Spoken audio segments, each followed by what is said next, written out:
कानी बहू। किशोरी लाल जी के बेटे राघव की शादी की बात जगह जगह चल रही थी, लेकिन किशोरी लाल जी को कोई लड़की पसंद ही नहीं आती थी। और उसकी एक ही वजह थी, किशोरी लाल जी का लालची होना। उनको लड़की वालों से मोटा दहेज चाहिए था और इसी चक्कर में एक दिन वो एक बहुत पैसे वाले के घर अपने बेटे का रिश्ता लेकर पहुंचे। उस आदमी का नाम था ओम प्रकाश। देखिए किशोरी लाल जी, मेरी एक ही बेटी है और मेरी सारी संपत्ति जायदाद सब कुछ मेरी बेटी नैना का ही है। पापा, नाम से लगता है बहुत खूबसूरत होगी। कितना अच्छा नाम है ना, नैना। ओ, वैसे बात तो सही है आपकी। अब इतना पैसा है, जमीन जायदाद है, इकलौती बेटी, आप भी क्या करेंगे? सब कुछ उसे ही देंगे ना। बिल्कुल ठीक पहचाना आपने। बस बेटी की शादी और सारी जायदाद उसके नाम। पापा, बिना देखे हाँ कर दीजिए ना। इतना अच्छा रिश्ता फिर कहाँ मिलेगा? माला माल हो जाएंगे हम। मैं अपनी बेटी को बुलाता हूँ। अरे नहीं नहीं नहीं नहीं, आपकी बेटी का नाम नैना है, सुनकर ही लगता है बहुत सुंदर होगी। रहने दीजिए अंकल, मैं तो आपकी बेटी के नाम से ही इतना खुश हो गया हूँ कि उसे बिना देखे शादी करने को तैयार हूँ। अब तो मैं उसका चेहरा सीधे शादी के बाद ही देखूंगा। और इस तरह राघव नैना का चेहरा नहीं देखता और उससे शादी कर लेता है। शादी के बाद अपनी सुहाग रात पर जब राघव नैना का घूंघट उठाकर देखता है तो नैना की आंखें बंद थी। कितनी खूबसूरत हो तुम नैना, जरा अपनी आंखें खोलकर मेरी तरफ देखो तो सही। नहीं, मुझे शर्म आती है। अरे, मैंने तुम्हें शादी से पहले भी नहीं देखा, और अब अगर तुम आंखें खोलकर मुझे देखोगी भी नहीं तो मुझे अच्छा कैसे लगेगा? इससे पहले कि नैना अपनी आंखें खोलकर राघव की तरफ देखती, अचानक से लाइट चली गई और राघव नैना को पूरी तरह से देख भी नहीं पाया। अगली सुबह नैना राघव के लिए नाश्ता बनाकर लेकर आई।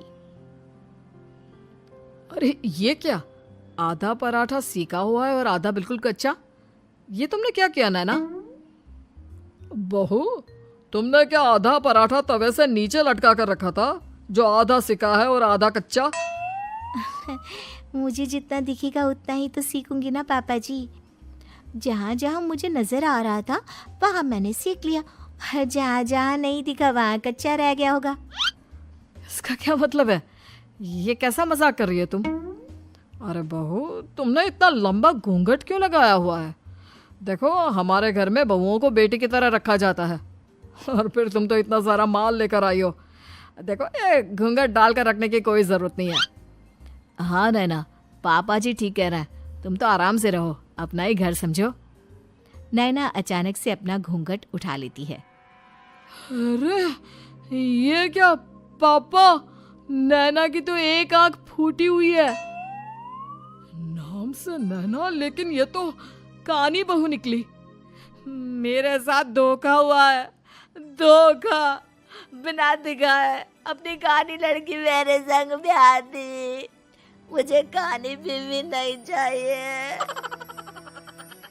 मुझे अभी ओम प्रकाश जी से बात करनी पड़ेगी। आखिर उन्होंने मेरे साथ ऐसा किया क्यों? अरे, आप लोगों ने ही तो पापा से कहा था कि आप लोग शादी से पहले मुझे देखना नहीं चाहते। अब मेरे पापा पर क्यों इल्जाम लगा रहे हैं? अरे लेकिन उन्हें बताना तो चाहिए था ना कि तुम कानी हो, एक आंख से तुम्हें दिखाई नहीं देता। किशोरी लाल और राघव नाराज होकर ओम प्रकाश को अपने घर बुलाते हैं। पापा जी, ये आपने क्या किया? शादी से पहले बताया क्यों नहीं कि नैना की आंखों में परेशानी है? अरे, आप ही ने तो लड़की देखने से मना कर दिया था। और लेकिन आप बता तो सकते थे।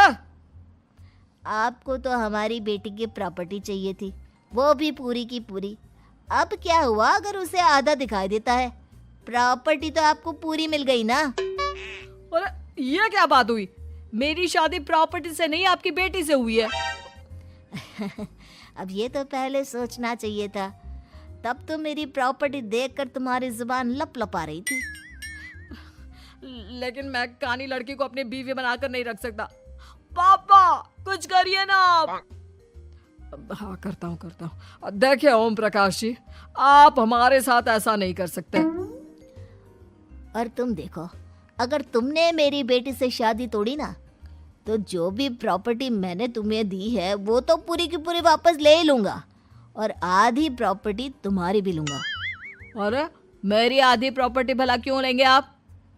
इसलिए क्योंकि मेरी बेटी को आधा नजर आता है और उसकी नज़र अभी तक तुम्हारी आधी जायदाद पर ही पड़ी है।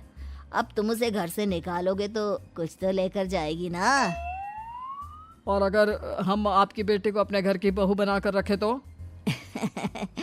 तो तुम्हारी पूरी प्रॉपर्टी तुम्हारी ही रहेगी, और जो मैंने तुम्हें दिया है ना, उसमें से बस मैं आधा लेकर जाऊंगा। अरे लेकिन अब आप अपनी दी हुई प्रॉपर्टी में से आधी वापस क्यों लेकर जाएंगे? अगर मैं आपकी बेटी को अपनी पत्नी बनाकर रखने को तैयार हूं तो?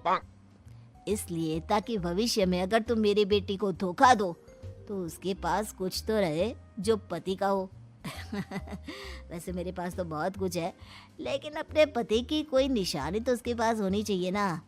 अब अगर तुमने मेरी बेटी को कानी कहा तो तुम्हें प्रॉपर्टी भी कानी ही मिलेगी, पूरी नहीं। जमाए राजा। किशोरी लाल और राघव समझ चुके थे कि वो बुरी तरह फंस चुके हैं और अब उनके पास वहां से निकलने का कोई चारा नहीं है। अब समझ में आया ना, लालच बुरी बला होती है। एक तो तुम्हें प्रॉपर्टी मिली, ऊपर से बीवी मिली, उसमें तुम्हें नखरे भी दिखाने हैं। आए बड़े, चुपचाप बैठो दोनों। कुछ दिनों के बाद नैना राघव की कार लेकर बाजार घूमने निकलती है और जब कार लेकर वापस आती है, ये क्या? एक तरफ से मेरी गाड़ी पूरी खराब हो चुकी है। लगता है तुमने मेरी गाड़ी को किसी दूसरी गाड़ी के साथ एक्सीडेंट किया है। अरे अरे कितना बड़ा नुकसान कर दिया तुमने बहू। वो क्या है ना पापा जी, मुझे एक आंख से दिखाई नहीं दे रहा था, सामने से गाड़ी आ रही थी। मुझे तो सिर्फ आधा ही दिखाई दिया और वो गाड़ी मेरी कार से रगड़ते हुए निकल गई। अब मैं क्या करूं बताओ? आप इसे ठीक कराने के पैसे कौन देगा? तुम्हारे पापा? तुमने मुझसे इस तरह से बात की? अभी रुको। नैना राघव की शिकायत ओम प्रकाश को कर देती है।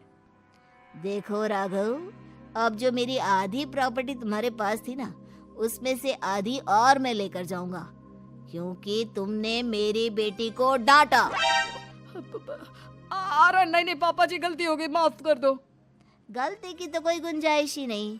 अगली बार मेरी बेटी को डांटा तो बची हुई आधी में से आधी और ले जाऊंगा।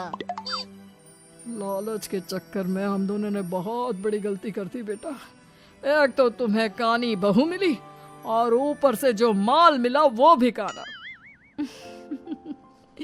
इस तरह राघव की हर एक गलती पर ओम प्रकाश उसकी प्रॉपर्टी का आधा आधा हिस्सा लेकर अपना सारा माल वापस ले गया और राघव को कानी बीवी से काम चलाना पड़ा। भाई लालच वाकई में बुरी बला है।